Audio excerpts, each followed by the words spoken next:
I never thought I'd hear those words from my own parents.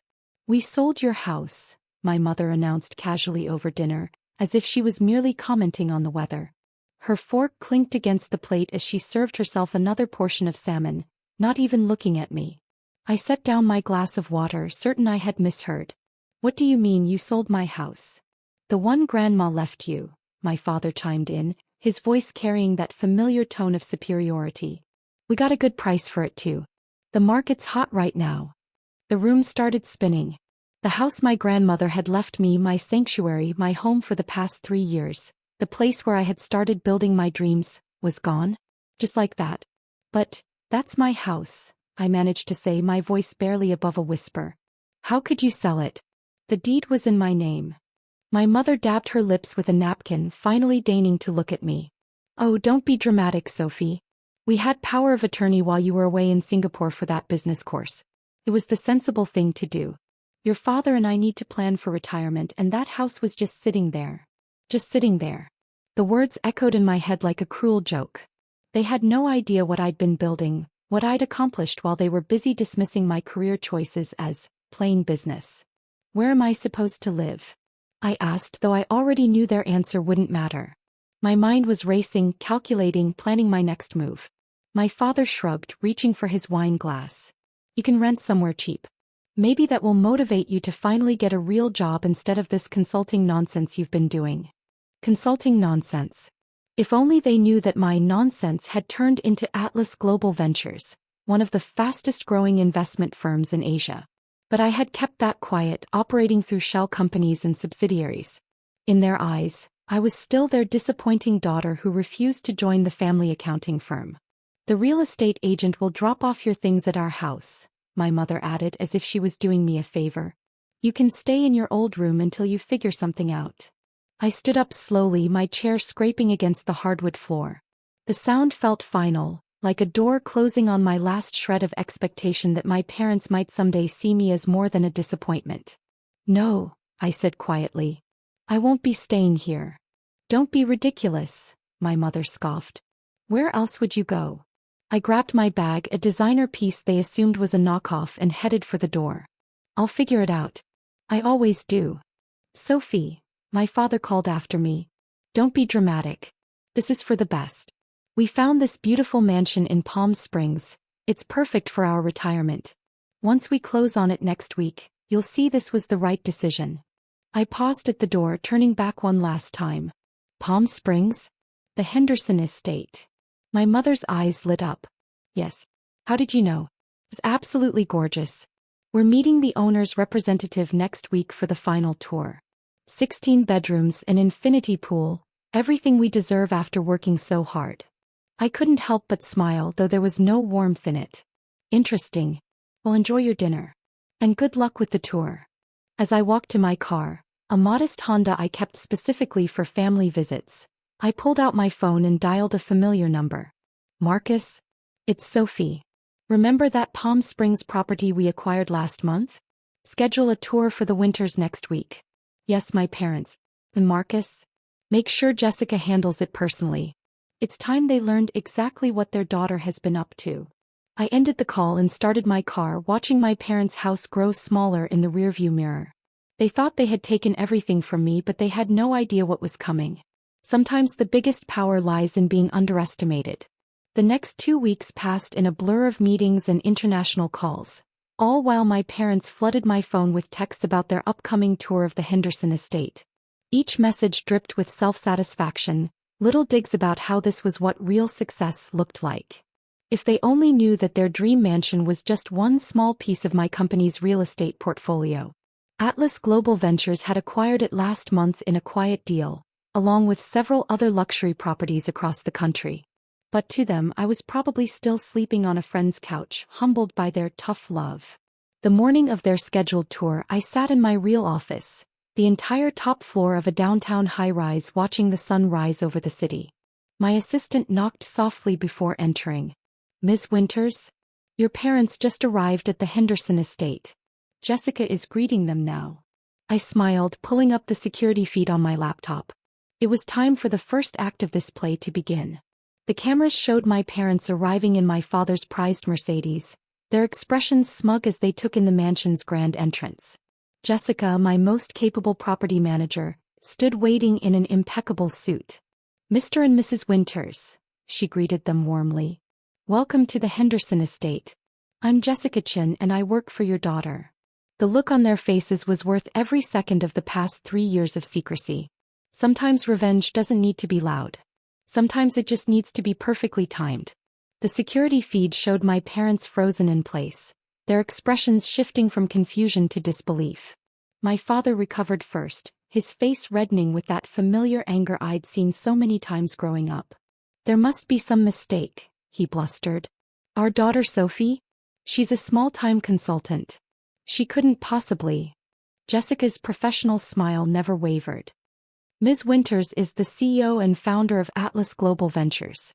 We own this property along with several hundred others across 3 continents. Shall we begin the tour?" I watched my mother grab my father's arm, her perfectly manicured nails digging into his sleeve. "There has to be some mistake. Sophie? Our Sophie?" "Yes, Mrs. Winters. Your daughter has been quite successful." Jessica gestured toward the grand entrance. "Though I should mention, the asking price has increased since your initial inquiry. Ms. Winters feels $12.5 million is more appropriate for a property of this caliber." My father's face went from red to purple. That's $3 million more than the listing." "The market's hot right now," Jessica replied, echoing their own words from 2 weeks ago. "I'm sure you understand." I closed my laptop, unable to keep the smile from my face. It was time for the next phase. I grabbed my coat and headed for the elevator, my heels clicking against the marble floor of my private office. "Martha," I called to my secretary, "hold my calls. I have a family matter to attend to." The drive to Palm Springs took just under 2 hours. I used the time to reflect on how I'd gotten here, how their constant dismissal had fueled my determination to succeed. It started the day they told me I wasn't cut out for running a business.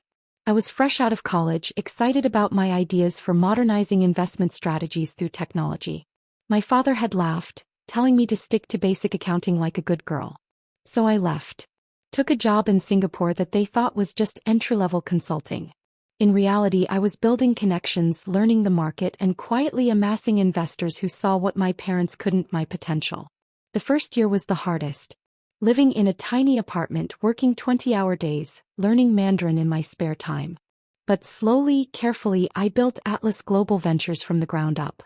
Every time I doubted myself, I remembered my father's dismissive laugh, my mother's sighs of disappointment.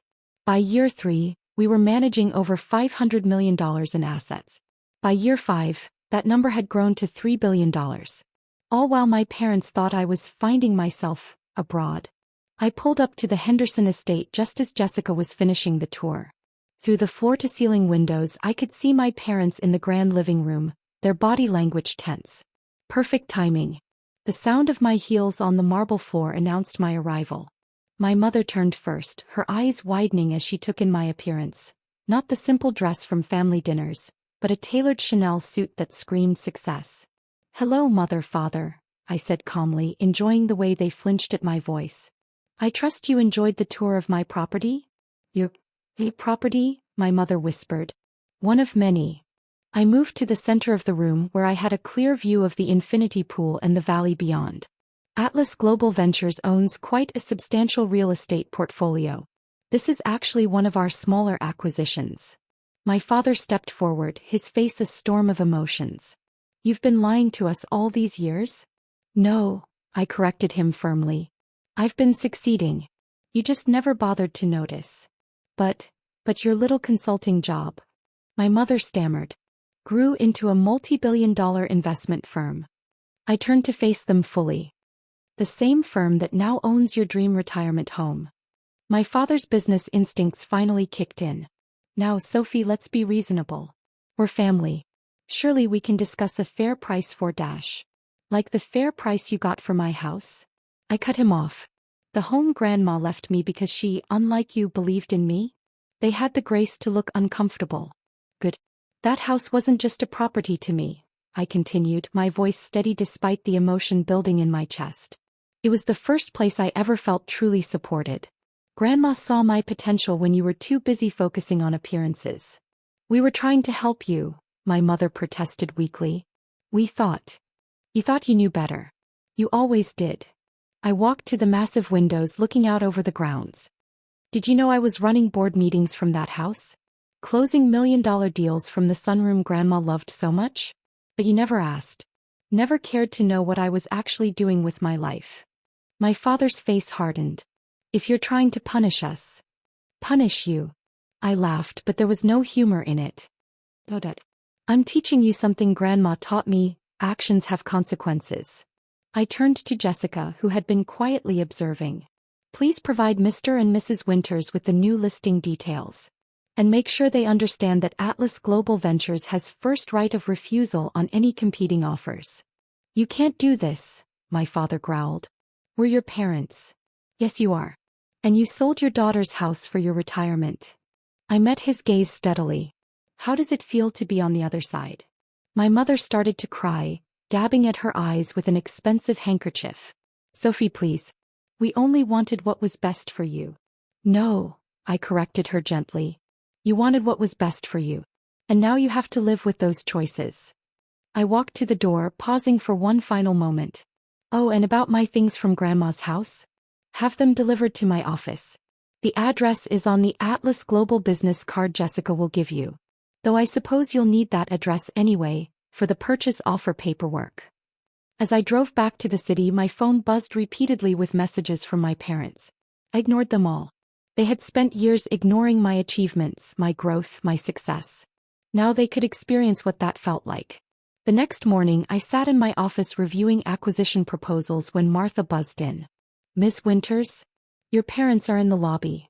I smiled, remembering all the times they told me I'd never have an office of my own. Send them up. And Martha? Make sure they wait 15 minutes first. When they finally entered my office, their expressions were a mixture of awe and discomfort. The view from the top floor tended to have that effect on people. The wall of awards and magazine covers probably didn't help. Nice office, my father said stiffly. You've done well for yourself. Thank you, I replied, not looking up from my papers. Though I'm sure you're not here to admire the view. My mother stepped forward, clutching her designer handbag like a shield. Sophie, about the house, your house, we had no right. No, I agreed, finally meeting their eyes. You didn't. We can make it right, my father offered. We haven't closed on the sale yet. We can. I held up a hand, stopping him mid-sentence. The sale is final.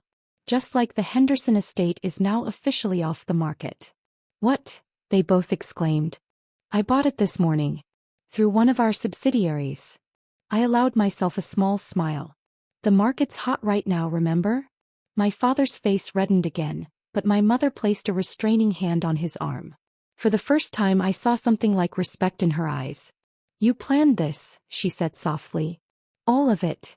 I learned from the best, I replied. You always taught me to seize opportunities when they arise. My father sank into one of the visitor chairs, suddenly looking older than his 60 years. So what now? You own our dream house, you've proven your point. Now, I said, pulling out a folder, we negotiate. Like business people. I slid the folder across my desk. Inside was a contract, one I'd had drawn up the night they sold my house. You can purchase the Henderson estate from Atlas Global. At market rate, of course. But first. I pulled out another document. You'll sign this. My mother picked it up, scanning the contents. Her eyes widened. This is a full accounting of the sale of my house, admitting you acted without proper authority despite having power of attorney. Sign it and we can discuss reasonable terms for your retirement home. My father started to protest, but my mother silenced him with a look. She had always been the smarter of the two. And if we sign, she asked, then you get your dream house and I get the satisfaction of knowing you'll never underestimate me again. They signed. Of course they did. They needed that house for their retirement, for their status among their friends. Just like they thought I had needed their approval all these years. As they left my office, my mother paused at the door. We were wrong about you, Sophie. I'm sorry we couldn't see it sooner. I nodded, accepting the apology for what it was, too little, too late, but something. Sophie, my father added gruffly. That Singapore job, it wasn't entry-level consulting, was it? No, Dad. I was building an empire. You just never thought to ask what I was building. After they left, I walked to the windows looking out over the city I now partially owned. On my desk, next to acquisition reports and investment portfolios, sat a small photo of my grandmother. She was smiling in her garden at the house they had sold, the house where I had started my journey. You were right, Grandma, I whispered to her image. Success isn't about proving others wrong. It's about proving yourself right. I picked up my phone and dialed Jessica's number. Start the paperwork for the Henderson estate sale. And Jessica? Make sure every document they sign reminds them exactly who they're buying it from. Sometimes the best revenge isn't about hurting those who hurt you. It's about making sure they never forget how badly they underestimated you.